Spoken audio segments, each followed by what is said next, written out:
నమస్తే, నేను మీ గోపి. వెల్కమ్ బ్యాక్ టు మనంటి. ప్రస్తుతం అంతా పడుతున్నారు సీనియర్ ప్రొడ్యూసర్ చిట్టిబాబు గారు. ఆయనతో మాట్లాడదాం. సార్ నమస్తే అండి. నమస్తే సార్, నిన్న సాయంత్రం అయితే అల్లు అర్జున్ గారి ఇంటి మీద జేఏసీ నాయకులు వచ్చి దాడి చేయడం జరిగింది. ఈ దాడి వెనక మళ్ళీ సీఎం రేవంత్ రెడ్డి గారు ఉన్నట్టుగా కొన్ని వార్తలు అయితే వస్తున్నాయి. సో దీని మీద మీరు ఏ విధంగా మాట్లాడతారు? సీఎం ఇవాళ తెలంగాణ సీఎం అసలు సీఎం ఆ సీటుకి ఆ హోదాకి అనర్హుడు అని చూపిస్తున్నాడు ఆయన. వాళ్ళు వచ్చిన వాళ్ళు ఆయనతోటి కలిసిన ఫోటోలన్నీ బయట వచ్చినాయి. అసలు సినిమా వాళ్ళ మీద పగబట్టాడు ఆయన, లేకపోతే తనకి సినిమా వాళ్ళకు ఉన్న క్రేజ్ లేదు, సినిమా వాళ్ళకు ఉన్న పాపులారిటీ నాకు రావట్లేదు, సినిమా వాళ్ళకు వచ్చిన ఆదాయం హీరోలకు వచ్చి నాకు రావట్లేదు అని ఈర్ష్య దేశం అర్థం కాదు. ఎన్ని అబద్ధాలు ఆడతాడండి. ఒక అసెంబ్లీ సాక్షిగా ఒక సీఎం, రాష్ట్రానికి సీఎం, 4 కోట్ల తెలంగాణ ప్రతినిధి అంత పచ్చి అబద్ధం మాట్లాడతాడా? 10:45కే రేవతి చనిపోయింది మేము చెప్పామని ఎంత పచ్చదో. అతని హస్బెండ్ టీవీలో చెప్పాడు, నాకు 2:30కి డాక్టర్లు కన్ఫర్మ్ చేశారు చచ్చిపోయారని. సో 3ంటికి అఫీషియల్గా చనిపోయినట్టు ఇచ్చారు. రాత్రి 2:30-3ంటికి చనిపోయినట్టు అఫీషియల్గా డాక్టర్లు చెప్తే వీళ్ళు 10:30కే చచ్చిపోయారు, మేము చచ్చిపోయారని చెప్పి అర్జున్కి చెప్తే అర్జున్ కదలలేదు. ఏం అబద్ధాలండి. రేవంత్ రెడ్డి గారు అసెంబ్లీలో ప్రస్తావించిన ఏదైతే విషయాలు అనుకుని ఎందుకంటే చాలా మంది సెలబ్రిటీలు కేవలం అల్లు అర్జున్ కలవడానికి వెళ్ళారు. కానీ ఆ బాబు ఎవరైతే శ్రీతేజ్ హాస్పిటల్లో ప్రాణాలతో కొట్టుమిట్టాడుతున్నారు, కనీసం అతను వెళ్ళి ఎవరు చూడలేని చెప్తున్నారు కదా. నాకు ఏమంటారు? ఆయనకి ఏమన్నా ఇంగితం ఉందా? ఒక సెలబ్రిటీ ఇప్పుడు అక్కడికి వెళ్ళి హాస్పిటల్కి వెళ్తే ఆల్రెడీ ఒక ఉపద్రవం జరిగింది. ఒక రాణానో ఒక నానినో హాస్పిటల్కి వెళ్తే జనాలు ఊరుకుంటూ ఉంటారా? ఎగబడతారు. అక్కడ పేషెంట్స్ ఏమంత కామన్ సెన్స్ లేకుండా వెళ్ళలేదే ఆ సెలబ్రిటీస్ వెళ్తే హాస్పిటల్ అలకల్లో అవ్వదు ఈ పరిస్థితిలో. ఆ మాత్రం కామన్ సెన్స్ లేకుండా వెళ్ళలేదని అడుగుతారేంటి? ఇవాళ ఎవరో ఈయన వెళ్తే జనాలు ఎగబడరేమో. ఈయన ఏదో అయ్యాడు, తంతే గారిబుట్లో సోనియా గాంధీ కాళ్ళు పట్టుకుని రాహుల్ గాంధీ కాళ్ళు పిసికి సీఎం అయిపోయాడు. ఈయనకి ఏం విలువ లేదు. కానీ ఆర్టిస్టులు ఒక రాణా వచ్చాడు, ఒక నానా వచ్చాడు, జనాలు ఎగబడతారు, హాస్పిటల్ అంతా ఇదైపోద్ది. కనుక బాధ్యత వాళ్ళకి. వెళ్ళి హాస్పిటల్కి వెళ్ళి మనం మళ్ళీ ఒక సన్నివేశం సృష్టించొద్దని వాళ్ళు వెళ్ళలేదు. ఎందుకని మీరు ఎంతమంది వెళ్ళారు? మీ మినిస్టర్లు వెళ్ళారా? హోమ్ మినిస్టర్, హెల్త్ మినిస్టర్ వెళ్ళిందా?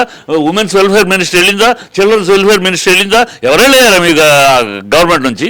4వ తారీఖు జరిగితే నిన్న 18వ తారీఖు 20వ తారీఖు నిన్న ఇస్తారా? మేము చూసుకుంటాం. ఇప్పుడు కదిలిందా మీకు? 14 రోజులు ఏం చేశారు? 15 రోజులు ఒక్కళ్ళు వెళ్ళి కలిసారా? 20వ తారీఖు ఆవిడ చీఫ్ సెక్రటరీ ఆవిడ ఒక స్టేట్మెంట్ ఇస్తుంది, మేము చూసుకుంటామని. నిన్న వచ్చి సీతక్క వెళ్ళి మొన్న చూసి వచ్చింది. 15 రోజులు పట్టిందా మీకు ప్రభుత్వం తరఫున స్పందించడానికి? ఆ పిల్లాడి హాస్పిటల్ ఖర్చు మేము చూస్తామని చెప్పడానికి 18 రోజులు పట్టిందా మీకు? మళ్ళీ మాట్లాడతారు వాళ్ళు వెళ్ళదని. 18 రోజులు పట్టినా సరే స్పాట్లో ఎవరైతే కోమటిరెడ్డి వెంకరెడ్డి గారు 20 లక్షల రూపాయలు చెక్ ఇచ్చారు, అదేవిధంగా ఆ బాబుకి ఎటువంటి చికిత్స పరంగా ఏదైనా సరే ప్రభుత్వం పెట్టుకుందని చెప్పారు. ఇదేం అవసరం, ఆల్రెడీ 20 లక్షలు ఇచ్చేశాడు.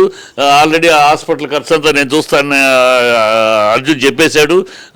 5 లక్షలు ఇవ్వలేదండి, కేవలం 10 లక్షలు ఇచ్చారు. ఎవరు చెప్పారు? ఉన్న ఈ గాలి మాటలు సుదువాగుళ్ళు కాదు.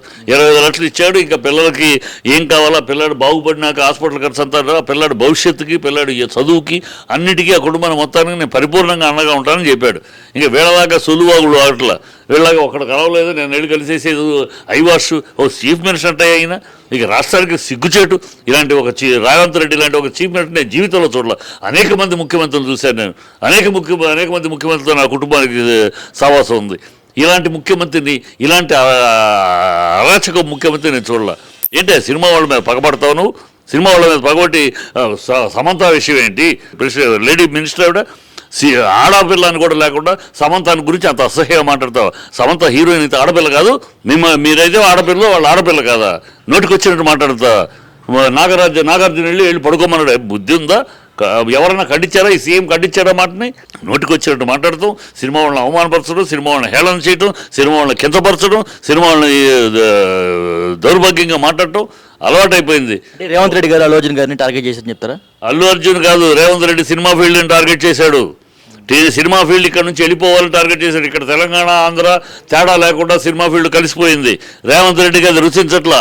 ఈ ఆంధ్ర వెళ్ళిపోవాలి అక్కడికి. చంద్రబాబు ఏమో అక్కడికి రండి రండి రండి అని పిలుస్తున్నాడు.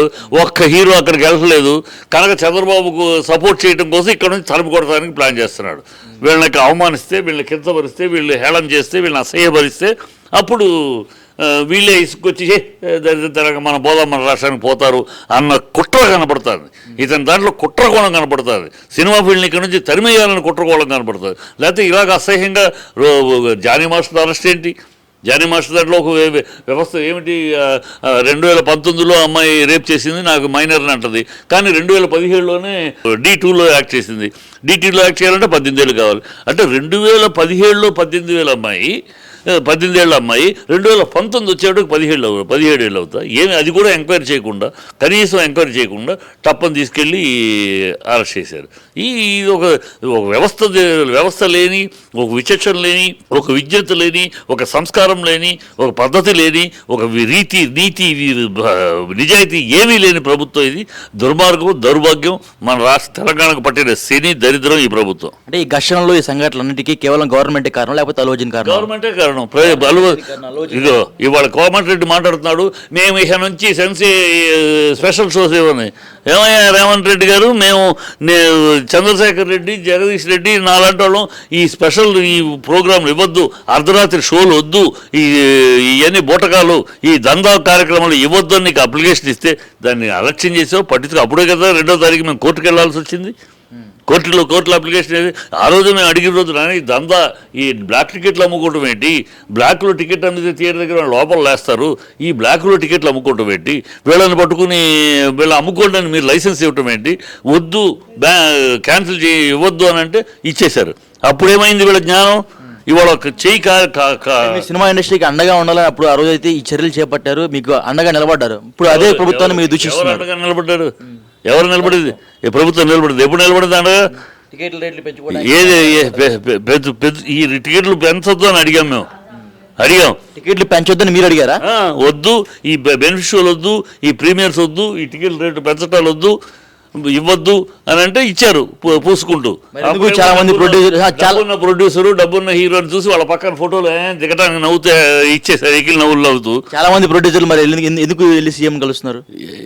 ఎవరు కలవట్లేదే, మా కర్మ ఏంటి వీళ్ళని కాదు, ఈ సీఎం పర్టికులర్గా ఎవరు కలుస్తున్నాం, ఎందుకు కలుస్తున్నాం? ఊరిని మీరు కలుస్తున్నారు మీరు ప్రాపగాండా చేస్తే ఎవరు కలుస్తారు? మేమేం కలవాలా. ఈయన గద్దర్ పేరు మీద ఇస్తా ఉంటే కూడా మేము అంగీకరించాల. గద్దర్ మీద ఒక అవార్డు ఇవ్వండి, స్పెషల్ అవార్డు.